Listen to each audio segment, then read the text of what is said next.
Alors bonjour à toutes et tous et bienvenue dans ce cours chapitre 5 sur les arbres et les arbres courants optimaux. Donc c'est la partie A, on va voir les arbres. Donc pour débuter, on va voir quelques rappels de séances précédentes.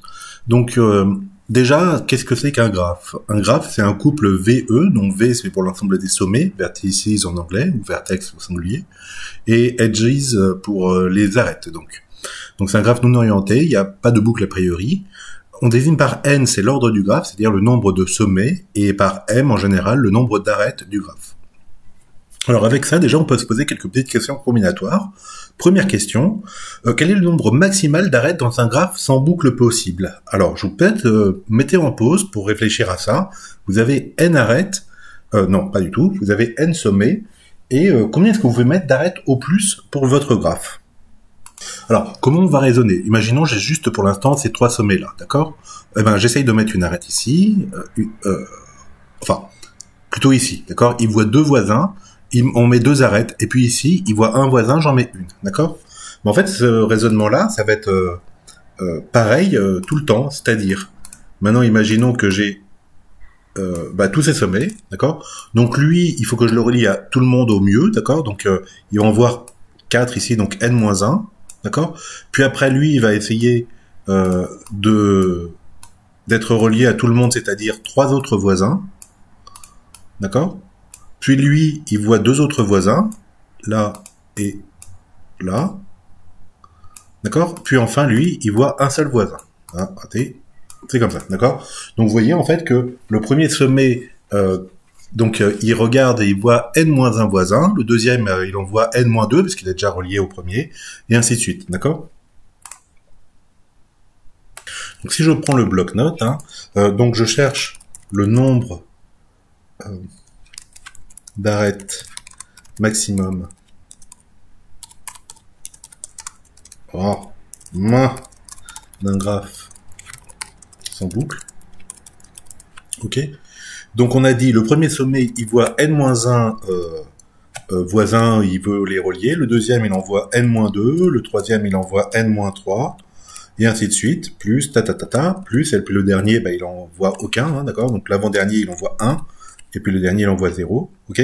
On reconnaît donc ici la somme des n-1 premiers termes entier, quoi, et donc ça me fait n-1 sur 2.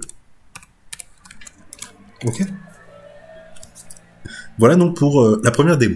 Une autre démo, toujours sur ce même résultat, c'est donc regarder la matrice d'adjacence. Regardez. Quelle est la matrice d'adjacence d'un tel graphe? Matrice d'adjacence du graphe. Alors je vais l'appeler Kn. Pourquoi? Parce qu'en fait c'est le graphe complet d'ordre n, d'accord? Le graphe complet d'ordre n, c'est-à-dire je peux pas rajouter d'arêtes, il y a déjà le maximum du max. Donc voilà, mais il n'y a pas de boucle, Kn. Voilà, donc quelle est sa matrice? La matrice, alors je vais pas l'écrire parce que c'est moche avec ça, mais en gros sur les diagonales, il y a des zéros puisqu'il n'y a pas de boucle, d'accord? Et puis ailleurs, il y a des 1, ok? Puisque tous les sommets sont reliés entre eux. Ok? Donc ça pourrait commencer comme ça, puis après, donc si je fais comme ça pour la deuxième ligne, il y aurait 1, 0, 1, et ainsi de suite, 1, 1, 1, etc. Ok? D'accord? Alors, qu'est-ce que je peux voir avec cette formule-là? Alors, quelque chose que j'ai pas dit sur les matrices d'adjacence, c'était que quand je fais la somme des lignes ou la somme des colonnes, puisque c'est symétrique, la somme de la ligne K, des coefficients de la matrice pour la ligne K, ça me donne quoi? Ça me donne le degré du de VK, si vous voulez, du kème sommet. Alors pourquoi?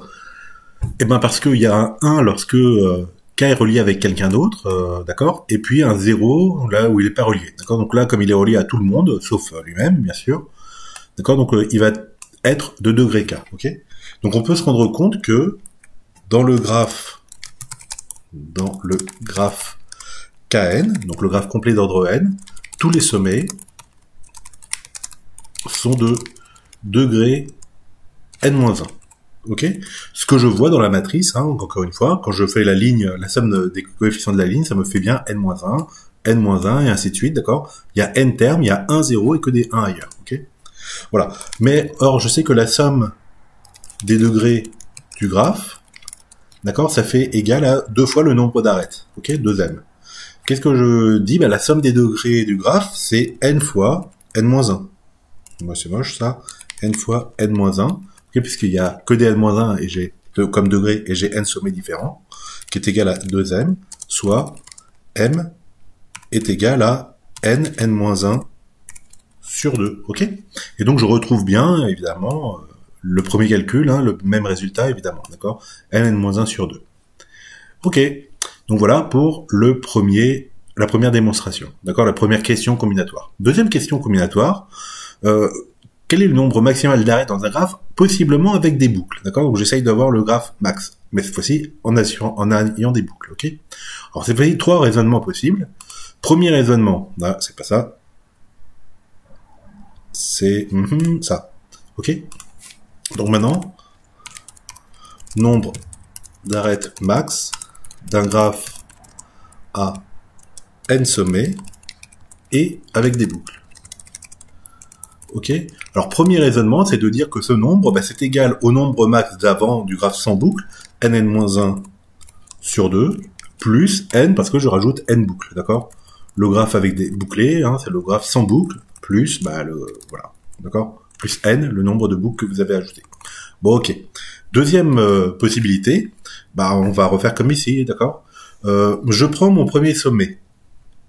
Il faut que je le relie à lui-même, donc j'ajoute une arête, puis tous ses voisins, d'accord? Donc je crée n arêtes, une pour lui, hop, la boucle, plus pour tous ses voisins. Le deuxième sommet, il est déjà relié au premier, d'accord? Donc il faut que je le relie à lui-même et à tous les autres. Donc plus n-1, plus n-2, plus, etc., plus, et le dernier, donc c'est plus 1, d'accord? C'est-à-dire, l'avant-dernier, c'est 2, je dois le relier à lui-même et au dernier sommet, et le dernier sommet, c'est 1, parce que je dois lui faire sa boucle à lui, d'accord? Ce qui me fait n plus 1 sur 2, ok? Alors là, je vous l'ai pas dit, qu'est-ce que ça fait ce truc? Ça me fait, donc, hop, là dans la parenthèse, ça fait n carré, moins n, d'accord? Plus, je fais rentrer le n qui est ici, d'accord? Donc il fait 2n à cause du divisé par 2, d'accord? C'est pour même dénominateur, ok? Ça me fait donc n2 plus n sur 2, c'est-à-dire n plus 1 raté sur 2, ok? Donc voilà, donc j'ai bien le même, évidemment, la même quantité ici et ici, par les deux raisonnements, ok? Troisième raisonnement, le truc avec la matrice d'adjacence, ok? La matrice d'adjacence du graphe bouclé, d'accord? Elle est donc A, l'ordre de la matrice, c'est n croix n, ok? Et puis il y a que des 1, vous êtes d'accord? Ok? Donc ça veut dire quoi? Ça veut dire quand je fais la somme de chaque ligne, d'accord? Ça me fait quoi comme le degré d'un sommet, je vais l'appeler grand V, d'accord? Ça me fait n, ok? Comme j'ai n lignes, donc somme de chaque ligne, degré de V est égal à n, voilà. La somme des degrés, c'est n fois le degré de V. Non, le degré de V, c'est-à-dire n carré. Ok? Voilà, et puis j'ai ma fameuse formule qui me dit que la somme des degrés des sommets est égale à 2m, soit ma m qui est égale à n carré divisé par 2. Ok? Et là, je n'ai pas le même truc qu'ici, vous êtes d'accord? Là, j'ai n plus 1 sur 2, là, j'ai n2 sur 2, ok? Alors, le bon raisonnement, c'est celui qui est en haut, mais ce que j'aimerais que vous fassiez dans cet exo, parce qu'il y avait un petit exo, en fait, c'est de comprendre où est-ce que j'ai fait faux ici, d'accord? Donc, voilà, vous avez des lignes, et à chaque fois, c'est un petit raisonnement. Donc, j'ai dit que la matrice était nn avec des 1 partout, donc la somme de chaque ligne, c'était n, et ce n-là, c'était le degré du sommet correspondant à la ligne. Et comme j'ai n lignes différentes, donc n sommets tous de même degré, ça fait la somme des degrés c'est n fois n, donc n carré. D'accord? Et puis la somme des degrés c'est 2m, ça me fait n2 sur 2. Ok? Là-dedans, dans ce petit truc-là, il y a un truc qui est faux, mais lequel? Voilà. Donc voilà, donc j'ai remis le vrai résultat, n plus 1 sur 2. Ok, donc deuxième rappel, donc là c'était le premier rappel pour les graphes quelconques et puis le nombre de sommets. Maintenant second rappel, les graphes connexes. Donc je vous rappelle que un graphe est dit connexe si on peut atteindre un sommet depuis n'importe quel autre sommet. C'est-à-dire que pour tout couple XY de sommets, il existe une chaîne entre X et Y, d'accord? Ok. Alors on peut se demander quel est le nombre minimum d'arêtes que doit posséder un graphe pour être connexe, d'accord? Alors je reprends mon graphe ici. Ok, j'ai enlevé toutes les arêtes. Alors maintenant, donc, j'essaye de le rendre connexe, mais de manière minimale, d'accord? Donc bon, bah, pour relier ces deux-là, il me faut au moins une arête, d'accord? Après, je vais essayer de relier lui, d'accord? Je vais essayer de relier lui, puis je vais essayer de relier lui, ok? Voilà, là c'est connexe, et j'ai pas l'impression de pouvoir faire mieux, d'accord? J'avais combien de sommets? 1, 2, 3, 4, 5. Combien ai-je d'arêtes? 1, 2, 3, 4, d'accord? J'ai l'impression que je peux faire seulement, pour n sommets, seulement n-1 arête. Pourquoi? Parce que les deux premiers sommets, je fais une arête pour les deux, et puis après, pour chaque sommet, je suis obligé de créer une arête, d'accord? Qui part de lui et qui rejoint un truc qui existe déjà, d'accord? Voilà. Donc, ok? Donc, voilà. Donc, à chaque fois, j'ajoute un sommet. Donc là, j'en avais une arête qui couvre deux sommets, et maintenant, une arête par sommet. Donc, j'ai l'impression que ça me fait n-1, d'accord? Donc, pour qu'un graphe soit connexe, il faut au moins n-1 arête. Alors ça, donc vous avez l'explication relativement convaincante, je pense, ici, mais vous aurez la démonstration dans une autre vidéo de cours, ok? De démo, quoi. Voilà. Et alors, je peux me dire, mais inversement, plus le graphe il a d'arêtes, plus il a de chances d'être connexe. À partir de quel seuil, de quel nombre d'arêtes, je suis sûr qu'il est connexe, d'accord? Il est tellement bourré d'arêtes que forcément, je peux tout faire, ok? Alors, essayons de voir le truc limite, c'est-à-dire je vais essayer de laisser lui à l'extérieur du graphe. Et donc lui, je vais dire que, alors il va être connexe, donc j'essaye de mettre le max d'arêtes, hein, d'accord? Donc ok, je replie comme ça, ok, je fais comme ça, hop là, raté, comme ça, ok, voilà, là j'ai mis le max d'arêtes ici, et puis et maintenant il va falloir que j'ajoute une, ok? Donc je sais que pour n sommets, si jamais j'ai là le graphe complet d'ordre n-1, donc kn-1, et que ici j'ai une arête en plus, forcément, je suis connexe. Vous êtes d'accord? Ok? Donc, si jamais j'ai un graphe d'ordre n-1, n-2 sur 2 plus 1, alors forcément, il est connexe. Je vous rappelle pourquoi. Parce que, au pire, hein, les n-1, n-2 sur 2, c'est le nombre d'arêtes qu'il y a dans un graphe complet d'ordre n-1. D'accord? Le résultat précédent, mais au rang n-1. Donc, comme ça, j'ai rempli toutes mes sommets ici, mes arêtes, j'ai toutes c'est là pour essayer de conserver lui non connexe. Et puis là, quand je fais le plus 1, voilà, fatalement, je dois relier ce sommet-là à l'un des autres, ok? Et donc, je deviens connexe. D'accord? Voilà, donc on sait que la connexité, il y a un nombre minimal pour être connexe, et puis qu'à partir d'un certain seuil, forcément, je suis connexe. D'accord? Alors, la question la conclusion, mais ça, on le voit un peu intuitif, c'est-à-dire que plus il y a d'arêtes, plus il y a de chances d'être connexe. Alors la question, pour les arbres, c'est justement d'être à la limite de ce truc-là. C'est-à-dire, je veux être connexe, mais je veux être connexe minimum en nombre d'arêtes pour cette propriété. Qu'est-ce que ça veut dire? Ça veut dire que si je retire une arête de l'arbre, c'est pour ça que ça va être minimum, si je retire l'arête, il perd la propriété de connexité. Ok? Donc c'est le minimum du minimum. Hein. Si jamais j'en enlève une, paf, ça n'est plus connexe. Ok, mais ça on connaît un terme pour dire qu'une arête, lorsque je la retire, ça augmente le nombre de composantes connexes de 1, c'est un isme, d'accord? Donc c'est-à-dire que un arbre, c'est un graphe connexe dont toutes les arêtes sont des ismes. Ok? Voilà.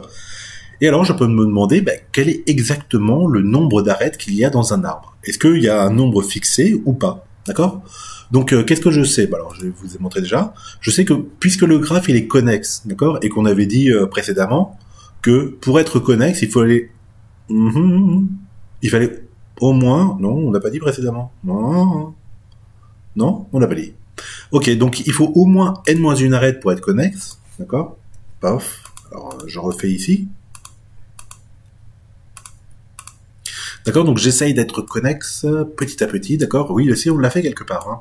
Et donc je vois que à chaque fois, donc si c'était ça, les deux premiers sommets sont couverts par une arête, les autres viennent avec leur arête pour être connexe, hein, pour se rattacher à la composante connexe qui existait précédemment, d'accord.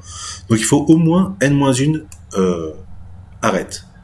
Et puis on voit que il en faut au plus n-1. Pourquoi? Parce que sinon, j'aurai un cycle, et donc je n'aurai pas un isme. Ok? Vous voyez que par exemple ici, j'ai un truc à n-1, mais si jamais je lui rajoute une arête quelconque, paf, ça me crée un cycle. Alors, c'était pas la bonne.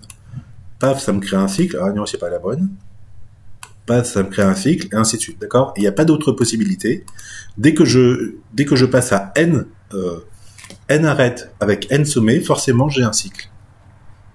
Et donc, comme mon arbre, il ne veut pas avoir de cycle, puisqu'il veut avoir que des arêtes qui sont des ismes, alors, il faut qu'il ait exactement n-1 arête. Donc là, c'est pareil, je vous ai fait la démonstration, j'espère convaincante, mais vous aurez la démonstration mathématique dans la vidéo consacrée aux démos. Donc voilà, une autre définition ou un théorème sur les arbres, c'est-à-dire un arbre est un graphe connexe ayant exactement n-1 arête. Donc voici un bel arbre que vous voyez ici. Alors, juste qu'on soit d'accord, on va dire qu'il y a un sommet ici qu'on appelle la racine.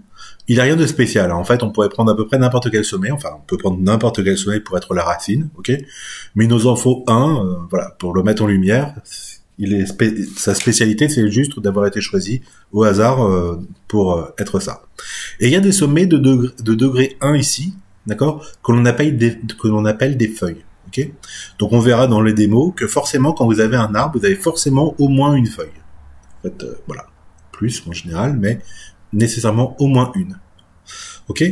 Après, bon vous connaissez. Si par exemple, si vous faites pousser votre arbre en partant de A puis B, C, etc. B, C, les fils ou les de A qui est le parent. Enfin bref, vous avez des notions comme ça sur les arbres pour les faire pousser, quoi. Alors, moi, ce qui va m'intéresser maintenant, c'est de faire du parcours de l'arbre, c'est-à-dire comme dans les graphes. D'avoir un sommet et puis de le parcourir, de voir un petit peu voilà qui sont les gens, enfin de découvrir petit à petit l'arbre comme ça, d'accord. Alors voilà un problème, voilà, je suis vendeur de Tupperware, d'accord, et puis je vais voir Alain au début, ok, et je lui dis enfin dans la conversation, j'essaye de lui dire mais tu connaîtrais pas des gens qui sont fans de Tupperware aussi, hein. Ok, et puis il va me dire mais si, je connais Brigitte et Caroline, elles adorent les Tupperware, elles me donnent les deux adresses et hop, je vais voir Brigitte et Caroline, d'accord. Si jamais Brigitte me dit je connais Caroline, ouais, pas la peine, d'accord, et hop, et j'ai comme ça mes choses, ok. Alors je veux les visiter, c'est-à-dire je veux construire donc, alors j'ai deux listes, la liste des gens déjà visités et puis la liste des gens à visiter, ok, c'est celle-là qui va m'intéresser. Donc les sommets à visiter. Au début, il y a que le sommet initial. Donc là, par exemple, pour ce graphe-là, c'était Alain, ok. Voilà. Et puis je fais donc rentrer tous les voisins non déjà visités ou que je connaisse pas dans la liste des sommets à visiter, d'accord. Et puis je fais sortir le sommet courant, qui rentre dans la liste des sommets à déjà visités, d'accord. Donc une fois que j'ai vendu mes Tupperware à Alain et que je sais qu'il y a Béatrice et Caroline qui sont fans de Tupperware, d'accord, bon, c'est bon, hein, il y a ces Tupperware pour les 10 prochaines années, et j'ai pas besoin d'y retourner, ok. Voilà.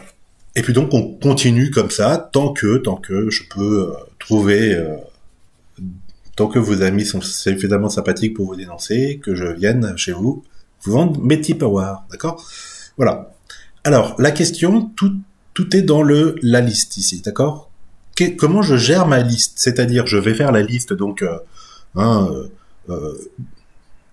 Béatrice, Caroline, Eric, Damien, etc. D'accord. Je vais les mettre, mais comment est-ce que dans une liste, mais comment je fais? Alors il y a en informatique, vous savez bien, il y a deux façons de gérer une liste. Enfin il y en a plein, mais a priori il y en a deux très traditionnelles. Il y a la file ou la pile. Alors la file, c'est vraiment la file d'attente, c'est-à-dire que la première personne qui est arrivée, donc l'information qui est dans l'ordinateur depuis le plus longtemps, c'est elle, la première qui va sortir. Donc quand vous faites le pop, c'est elle qui doit sortir ici, d'accord? C'est elle qui a attendu le plus longtemps. Mais vous avez aussi la pile d'assiettes, c'est-à-dire là je viens de laver mon assiette rose ou violette là, je viens de la laver, je viens de la poser sur la pile d'assiettes, mais la prochaine que je récupère c'est elle, d'accord? Les autres je ne les toucherai pas, ok? Et donc c'est exactement l'inverse, c'est-à-dire c'est la dernière arrivée dans la pile qui est la première à sortir. Donc ça c'est le fameux FIFO et LIFO informatique. Donc la file c'est l'idée d'une file d'attente, premier arrivé, premier servi. Et en anglais, first in, first out, le premier entré, premier sorti, donc FIFO. Et la gestion par la pile, Donc c'est l'idée de la pile d'assiettes, c'est-à-dire la dernière assiette posée, c'est la première assiette à être utilisée, à sortir de la pile. Et donc c'est LIFO, parce que c'est last in, first out. Dernière entrée, premier sorti.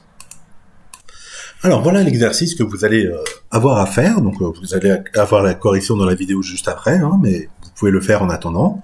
Vous mettez en pause pour récupérer ce graphe-là. Et donc on démarre de A, et j'aimerais donc faire vendre mes Tupperware là à tout ce beau monde. Hein. Donc je découvre le graphe petit à petit. Donc je veux parcourir ce graphe, et une fois je vais gérer ma liste des voisins, hein, des amis, etc. Une fois comme une file, et une fois comme une pile, d'accord. Et puis on va voir ce que ça donne au niveau de l'ordre de visite des différentes personnes. Ok. Voilà. Donc essayez de faire ça par vous-même, et puis vous trouvez la solution dans la vidéo juste à côté. Voilà.